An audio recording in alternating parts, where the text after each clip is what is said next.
Morning students and friends. आज मैं आपको हाइड्राइड्स के बारे में कुछ बताने वाला हूँ। एलिमेंट कोई भी जब हाइड्रोजन के साथ कंबाइंड होता है तो एलिमेंट का हाइड्राइड प्राप्त होता है। और hydride is a binary compound of the element and hydrogen. The hydrides are classified into following classes. Number 1, ionic hydrides are obtained when the elements of first group and second group react with hydrogen. For example NaH, KH, CaH2. All the hydrides of first group and second group elements are called ionic hydrides. Ionic hydrides are soluble in water and they will react with water to give hydrogen gas. Ionic hydrides are soluble in water and they will give hydrogen gas with water. Similarly, the second one is covalent hydride, and covalent hydrides are those hydrides in which the covalent bond is present between the element and hydrogen.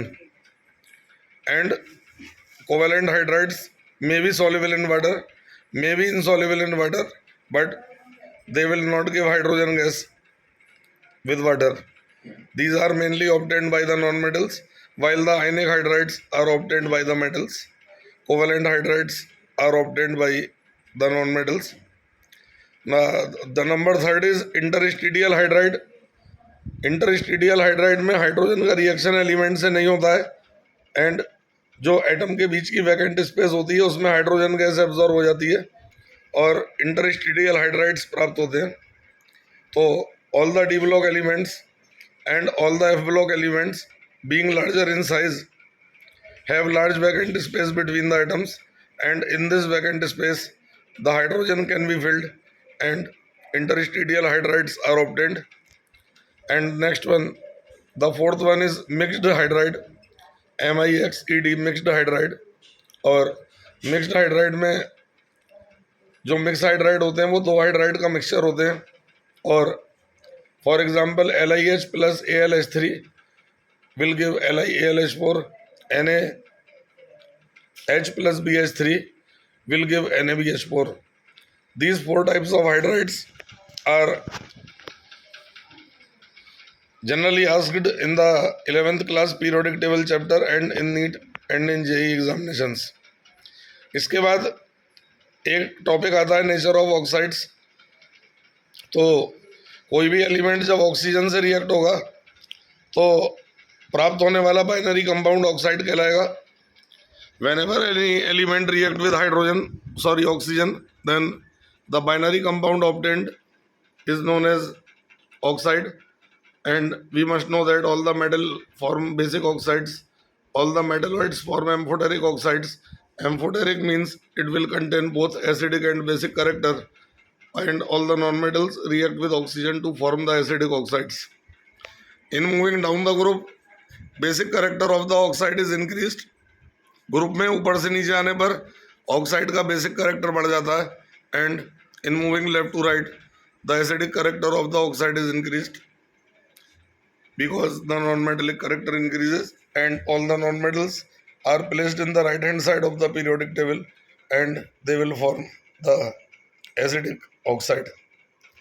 One of the most important properties, the radioactivity, it is defined as the tendency of the atom to liberate alpha, beta and gamma rays from the nucleus of the atom, and it directly depends upon the size of the nucleus। और हम देखते हैं कि periodic table में ऊपर से नीचे जाने पर भी और लेफ्ट से राइट जाने पर भी दोनों तरफ न्यूक्लियस का साइज बढ़ जाता है और न्यूक्लियस का साइज बढ़ने के कारण रेडियो एक्टिविटी की प्रॉपर्टी पीरियोडिक टेबल में ऊपर से नीचे और लेफ्ट से राइट दोनों तरफ बढ़ती है। सिमिलरली मैं एक अगली प्रॉपर्टी की तरफ आता हूँ जिसका नाम है डेंसिटी। तो density is defined as mass of one ml of substance is called density and it directly depends upon the molecular weight or atomic weight of the atom, and in moving down the density is increased because mass increases very sharply, and in moving left to right the density is also increased because mass increases in moving left to right।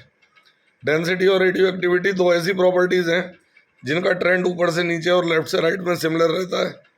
Competition में ये objective बहुत पूछा जाता है कि ऐसी कौन सी property है जिसका दोनों तरफ ट्रेंड इक्वल होता है, दोनों तरफ ट्रेंड सेम होता है। Now one of the next property is metallic and non metallic character. Metallic character is defined as the tendency of the atom to react with the non-metal, and non-metallic character is defined as the tendency of the element to react with the metal. In moving down, metallic character increases because it directly depends upon electropositivity of the atom, and in moving left to right, the non-metallic character increases because it directly depends upon the electronegativity of the atom. Left से right electronegativity बढ़ जाती है, इसलिए non metallic character बढ़ता है, and ऊपर से नीचे इलेक्ट्रोपॉजिटिविटी बढ़ती है तो मेटेलिक करेक्टर बढ़ता है। ये हमें ध्यान रखना होगा। और अपने अगले वीडियो में मैं आयोनाइजेशन एनर्जी और इलेक्ट्रॉन एफिनिटी के बारे में आपको एक्सप्लेन करूँगा, और उसके बाद हमारा पीरियोडिक टेबल का चैप्टर 11th क्लास के हिसाब से फिनिश हो जाता है, और and then we will move towards the problems of NCERT. Video अच्छा लगा हो तो शेयर कर दीजिएगा और चैनल को सब्सक्राइब कर लीजिएगा। Thank you.